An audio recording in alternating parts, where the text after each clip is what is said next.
Thank you so much, Colleen. And Thank you. my follow-up question goes to Mark at saka kay Diego. Kasi pareho kayong anak ng mga kilalang celebrities. Of course, Mark Anthony, parents mo, Alma Moreno and the late Rudy Fernandez. And Diego, of course, Teresa Loizaga and Cesar Montano. How much of your parents ang nakuha niyo? Kuya Mark? Ako, facial feature siguro ng mama ko, mga 60% or vice versa sa papa ko, 60%. I think physically marami ako nakuha. Syempre, yung wisdom ng mama and papa ko, nasa akin din. May porsyento din. Pero syempre, meron akong second mother, second father, yung school. So, I think all na good, yung kinukuha ko sa kanila, tapos ina-accumulate ko sa akin. Pero ako hindi lang fan din ako ng papa ko at saka mom ko. So, acting-wise, lumalabas din yun. Minsan, feeling ko nga po, nandun ako sa isang project not because of really me, because of Rudy Fernandez, my father. Parang ganon. So, ginagaya ko yung acting niya. Parang ganon. Thank you, Diego. I feel you, Kuya Mark. Well, I grew up with my mom, so I think most of my personality was built from what I saw at an early age, living with my mom, surrounded by puro mga babae aside from my older brother. So I guess I got that personality from them. The features, though, I mean, I look like my dad. Yeah, I really do. And I did live with him for a few years. And I guess I picked up a few things from him also. But I feel Kuya Mark in the sense when he said na, I guess I'll always be living up to, I'm a fan of my dad. I mean, like I watched his films and he made it to Hollywood. I mean, isn't that the dream? And I strive to, one day they can also say na I'm as good as him or better. Or, just be like in the caliber of artist or be respected as an artist. As my mom is respected as a singer and an actress. She sings so good. I wish I could. I really wish I could. Doesn't matter if I take lessons, but my mom's just so good at singing. And my dad also, it's just so natural. So, yeah, I guess I got both of both worlds, the good of both worlds, but then I'm also always trying to strive to be better than that. To go beyond that. Thank you so much and good luck on your movie. And see you soon, Diego. See you, Tita. Miss na kita. I miss you too. I know it's been a long time, Tita. I'll see you soon. Thank you, Reg. Thank you. Thank you, Pastor. Bye. Ayan, ngayon naman, let's call on Ms. Leia Salterio of ABS-CBN. Hi, Ms. Leia. Hi, good afternoon, Eugene. Hi, Leia. Hi, good afternoon. Hi, Mark. Hi, everybody. Good afternoon. Can I ask first, si Colleen? Hi, Colleen. Hello. Good afternoon. What made you decide that now is the best time to make a comeback in acting, considering na pandemic na, and then your si Amari, did you ask his permission? Si Billy, yes. Well, actually, sa totoo lang po, if I could have done it sooner, I would have. And actually, itong script, this was shown to us before the pandemic. At I said yes to it before the pandemic pa. Pero talagang, actually, buntis pa ako noon. So, one thing happened and then another. Tapos, ang hirap na mag-taping. I think, kasi kung wala yung pandemic, we would have done this a lot sooner. And it's not that I wanted to wait for a comeback or anything, pero talagang hindi kasi safe ngayon mag-taping. And the good thing is, si Viva, they really made a way. And ito kasi nag-taping kami sa isang place na zero talaga yung cases. Tapos, ito po yung time na pwede na lumabas yung mga bata. So, I was able to bring Amari. Never siya nakaapak sa set, pero kasama ko siya sa hotel. He stayed with us. When did you shoot? Yes. And we felt, sorry? When did you shoot this? When did you finish shooting? This year lang? Hindi ko po maalala ko anong month yun. Pero last year. Pwede na yung mga bata. November. Yeah, pwede na yung mga bata. Tapos ng time na yun. So he stayed with us sa hotel room. Nandun lang siya sa hotel. He never left. And I felt safe kasi hanggang ngayon, breastfeeding pa rin kasi ako. So, on demand. So, every time he needs me, I'm really there for him. And ito kasi, like, we worked so efficiently. Hindi kami napapack up ng sobrang late. So, I'm able to come back to him and everything. And it was just so perfect. Diva organized everything so perfectly. It was, again, so efficient. And, yun, if ganito naman talaga yung working conditions, I mean, I don't mind working all the time. Kaya lang, syempre ngayon kasi, of course, Amari is always going to be a priority for me. So, siguro the reason why hindi ganun kabilis yung takbo ng paggawa ko ng films ngayon is really because of that. Talagang inuuna ko yung mga needs niya. Alright, thanks, Pauline. Thank you. Can I ask the rest of the cast, how did you immerse yourselves in your respective roles for this film? Ayan, Miss Leia, let's start off with Sir Rani. Okay.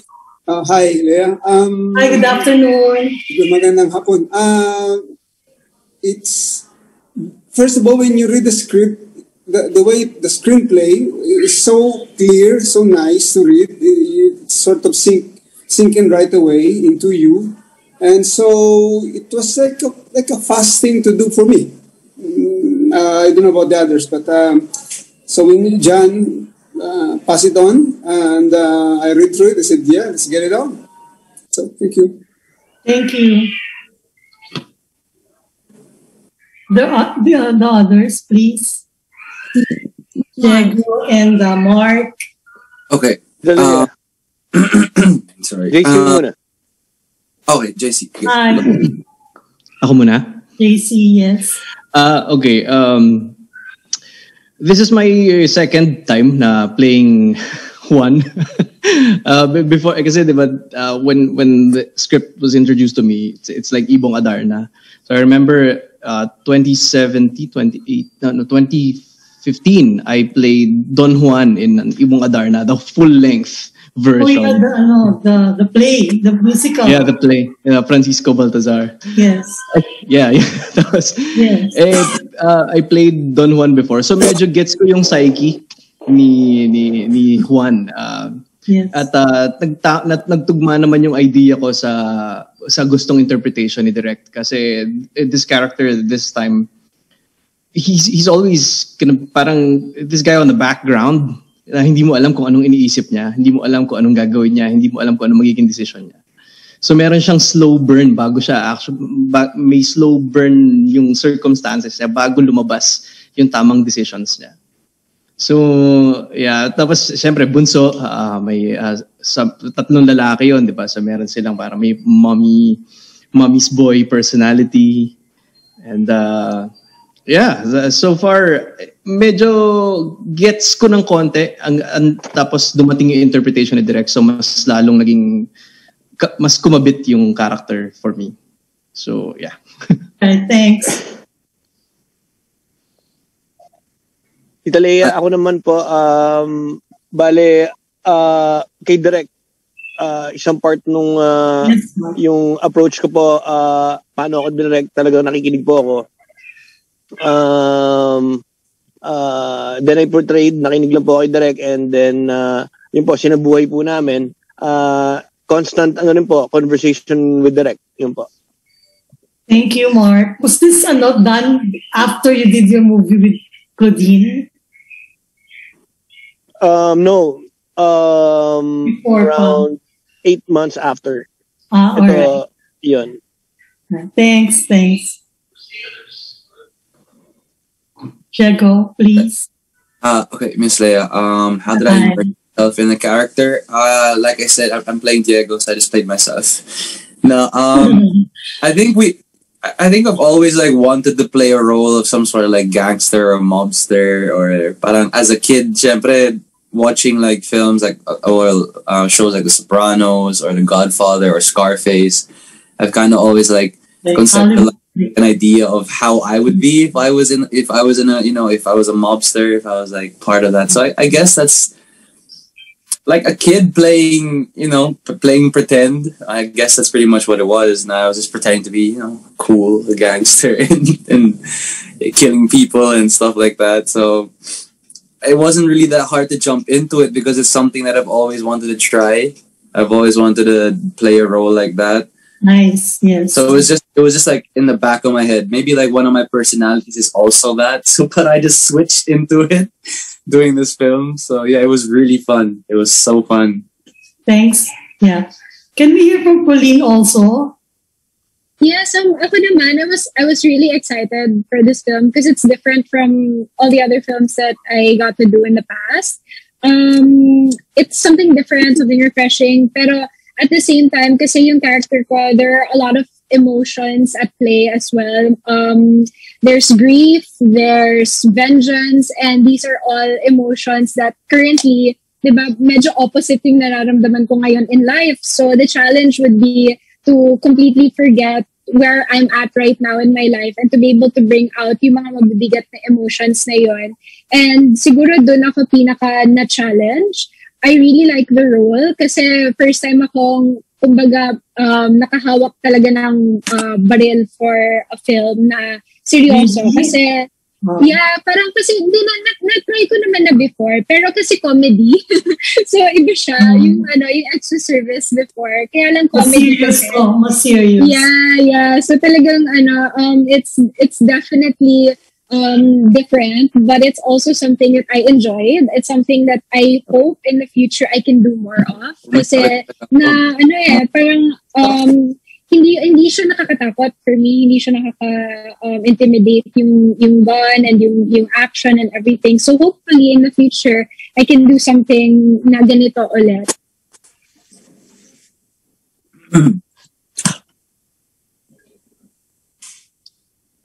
Thanks, and last year, Rob. Hi, hello po. Hi. Sa akin naman po, bali, ang scene po kasi namin dito is may love scene. So, nagawa ko na rin naman po yun sa ibang movie na nagawa ko. Bali, mas, lang po, kinabahan lang po ako nung nagkaroon kami ng time na tatlo kami nun. Usually po kasi sa movie is it's either meron akong asawa or meron akong ibang guy pero hindi nagsasabay. Ayun po. Yeah, thanks. Thanks, Eugene. Thanks, guys. Kuya, nagsalita ako and nasa paong kita. Sorry. I didn't know I was unmuted. I wasn't muted.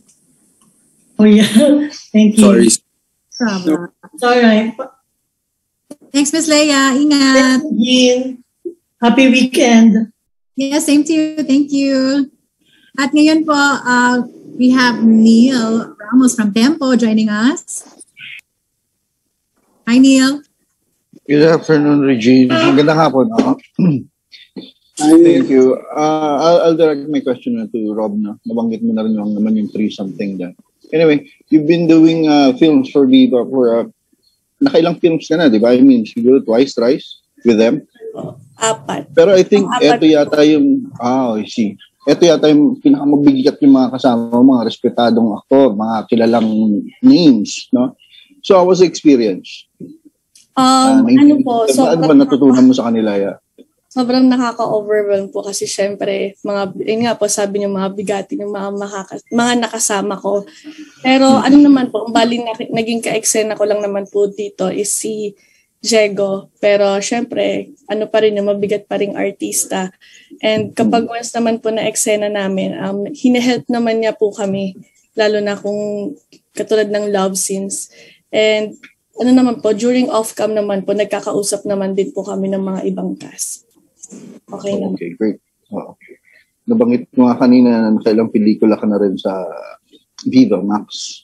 Kailan kaya, yun yung follow-up ko, kailan kaya yung pinaka ating launching na yung pinakabigat na sexy? Kasi yun yung inaabangan natin namin ng mga fans mo. Siguro ito pong X-Deal, yung X-Deal 2. Okay. Ongoing na ba? Are you working on it na? Na po, tapos na po siyang issue. Oh, great. Yes. Okay. Bali, na po siya sa April 9, ang sinabi sa amin ni Direk. Okay, great. Abangan ko yan, ma'am. Congratulations. Salamat din po. Salamat to Jean. That's all. Thank you, Neil. Thank you for your question. At this point, we have with us Sir Mario Dumawal of ABS TV Patrol. Ayan. Sir Mario, hello po.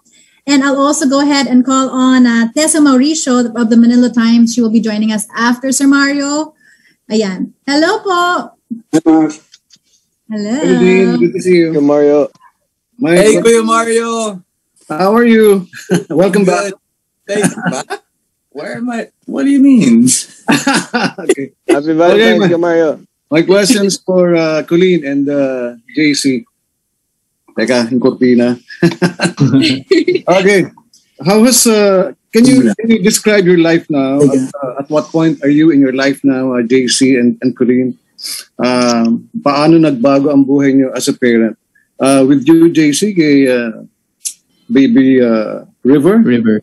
And of course, Colleen kay Amari.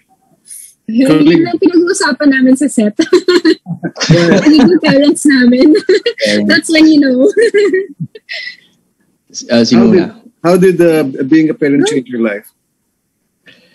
Ako, siya muna. Well, for me, siguro, I think of myself so much less. Like, whenever I pack for a trip, parang dati, siguro isang maleta ako, tapos naisip ko talaga yung mga dadalhin ko for myself and everything. Ngayon, mga 1/4 of that maleta akin na lang. And talagang inuuna ko yung needs ng baby. I cook for him every day. Tapos ako, nag-order na lang ako ng pagkain. So, it's really, it's very different. The sleep has never been buo. Talagang every night, I don't have more than 2 hours straight. So it's very parang nakaka-challenge talaga siya. Especially parang kasi si Billy is always at work also, so I'm with him very often, and matamami talaga siya, very clingy. And yun, parang ang dami kong na-realize na dati it was such a big deal for me. Pero ngayon, parang ang liit na bagay because Amari is just such, I wouldn't say a handful, pero he's the bigger picture now. Parang everything I do, everything I plan, it's all for him, and he's taken into consideration every single time. So it's, if I could say it in the shortest possible way, it's life-changing, absolutely life-changing. Okay. JC, your daughter looks like a star, no? Paano nabago yung buhay mo sa kanya? Ako, kay Mario, sinasabi nila before, parang pag daddy ka na, di ba, mawawala na yung freedom and everything. Ako parang hiyang eh. Na-enjoy ko siya ng sobra. Na-enjoy ko siya every day. At saka yung mga discoveries na habang lumalaki yung baby mo, you see it every day, tapos nakikita mo yung nagiging personality niya, and at nakikita mo na magiging maayos to na tao. And I like that. Na-enjoy ko to eh. Parang sobrang naging saver sa akin na may baby ako ngayon ng pandemic. Kasi kung wala, baka mabaliw ako. Kasi mahirap na yung work ngayon. So parang buti na lang meron akong kausap at pinagkakaabalahan sa bahay. So, and ang saya pa kasi baby ko. And yeah, I enjoy it so much. Pati yung challenges, it's part of the job. And mahirap siya, pero it's fun. May naman kaagad may instant may progress na meron naman kaagad na parang reward every day. So, hiyang. I like the way you said it, savior. In a way, River saved you, during this time. Yes. Okay, and I'm glad for both of you, Colleen and JC, you have your partners with you sa bagong buhay. Malaking bagay talaga. Correct, yes. Yes. Okay, for Diego, it's a general question also, no? Yes, kuya. Bahala ka nang sumagot. Oh At boy. what point are you in your life now? Ano yung crossroads mo? Breaking point. No, I'm kidding. No, the good turning point. I'm at a very good point. I'm loving my job. I'm loving my career. I'm happy. I just had like I had the best vacation of all time. It was so good. I love the States. And, you know, I had plans prior to 2022. But, you know, in life, sometimes not everything goes to plan. So I had to reassess. I had to see where I wanted to go again now that things have changed. What am I going to do? What am I working for? What am I what am I doing all this for? Like, what's my 1 year plan, 2 year plan, 5 years from now? Where do I want to be? And I think the States, you know, I got a set of new eyes, and I know now what I want to do. I know what I'm saving up for. I know where I want to be 5 years from now. And it's just very nice. It's very refreshing. I feel like I'm a new me, although physically right now I'm kind of sick. I don't know. I guess it's the jet lag, kind of got sipon and a cough. But aside from those physical things, my mind is in the right place. My heart is in the right place. And I'm a very happy guy. So everything's great. Okay. Thank you. And I love the way you love yourself now, no? Oh, yeah. Yeah. Numero uno. Always put yourself first. Love yourself first. Self-love is very important. Okay. Congratulations. Thank you, Eugene. Thank you, Sir Mario. Ayan, so last among our friends from the press who will be joining us on cam is Tessa Mauricio of the Manila Times. Hi, Ms. Tessa. Hi, hello. Good afternoon, everyone. Hello. Hi po. Tessa.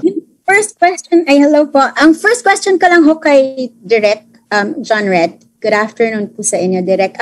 The good thing about being on Zoom, you can actually Google just to make sure that my questions are right. Pero I was just looking back nga po and trying to recall the movies that you had done before. And in terms of full-length movies po, either comedies po or mga political satire po yung ginawa niyo po from Boso, Kubetat, and then yung iba naman ho always with a touch of comedy, no? I'm just wondering, I'm quite interested because my son who's in 8th grade is reading Ibong Adarna right now. Very coincidental. Is there a reason why you'd like to show this at this point in time? And meron ho ba kayong gustong batiin na trait ng Pinoy na baka, about Filipino families or kung ano man yung naipakita ng Ibong Adarna to start with? Ano po yung ine-echo nito or kung hindi man ho niya ine-echo yung pinapakita sa atin na nag-iba na? Natin sa classic, old story, di ba? Pero actually, is a very... Sir John, pataas na lang po ng audio. Direct. Ayan po. Okay na? Okay. So when you say Ibong Adarna, laging naisip natin, it's a classic, it's an old story, di ba? Pero itong pelikula namin is very contemporary. Actually, it's kwento siya ng pamilya at kwento rin siya ng malaki din yung politika sa material namin. Yung gang at yung sindikato is just a metaphor for what's happening in our country. So, kinausap ko yung mga artista about this, especially Colleen. At nagkaroon kami ng discussion paano mapapalabas na hindi siya masyado spoon feeding sa audience at the same time alam mo yan yung subtle lang kasi sabi ko nga when you make a film you don't necessarily make statements, you actually ask questions, you challenge the audience, no? Gusto namin mag-participate sila, so ganun yung naging approach namin dito. you. Ano po yung particular na question ho that you would like for us to think about when we watch it? Kung sa pamilyang Pilipino man po, wag na ho sa gobyerno, yung basic lang po, family unit. Kasi yung family rin dito actually is also it's also a metaphor for our country din. So parang ang hirap ipaghiwalay yung tanong sa pamilya at sa politika. Pero basically kung ano ba dapat gawin natin ngayon sa sitwasyon natin, no? Given this government, given the crime that we witness around us, basically yan. Okay. Thank you po, Direk. And then maybe just to ask the lead actors, no, the three princes, yung mga member ng gang, mga prinsipe, at saka of course si Adriana. This is such the cast, no. Ang lalaki ng mga pangalan, and yourselves are also noted actors, no. Siguro may wish ba kayo, because I know it's showing in Viva Max, but we're opening up, the world's opening up, ang mga Hollywood movies dumarating na rin sa pelikula. Would you request kung may chance kayo sa Viva, baka pwedeng ibalabas na to siguro sa big screen? Maybe Colleen might want to answer that since it's her comeback as well. I mean, of course. I think that it's a film that would look great on the big screen. I think that it would be beautiful and that people would enjoy it sa big screen kasi nga may mga scenes na talagang exciting and full of action. And ako kasi, I like watching movies like that in the cinema, and I feel like the Filipino audience would enjoy it as well. Mm-hmm. And maybe just the last question, sorry, pangatlo na po. Sunuman pa sa Corigine. But I just want to ask, Colleen, of course, you work closely with the three actors here, and they are notable actors from their own generations. And of course, we know Mark from the 90s, and then itong mga nakaraan, of course, si JC sa rom-coms and all the movies that we like, and then from the younger generation. May iba ba in terms of pagiging actor nila na napapansin ka because of the generation ng actors kung saan sila nahasa or na-train? Meron bang mga iba-iba kang na-notice from them? I think it's probably how each one gets into character kasi iba-iba. Nakikita ko parang like for example si Jay Manalo, si Kuya Jay was making kwento na parang siya yung type na he doesn't go over the script a lot of times because he feels like mas hiyang siya kapag he kind of wings it, like he goes into it na parang nawawala kasi yung pagiging organic daw kapag basa siya ng script. And then we have like for example JC na sabi niya na he likes to read the script over and over. So it's good to see that there is no right or wrong way to prepare. There's no right or wrong way to act. As long as you're able to get into character, you're able to deliver the lines, the emotions that are needed from you. And it's just great to be in a cast this big, but also this experienced kasi makikita mo nga yung iba-ibang quirks na ganon. So yun, from Kuya J to people like si JC, iba-iba yung way nila para mag-prepare. And I was a happy silent observer of all of that. Thank you. I mean,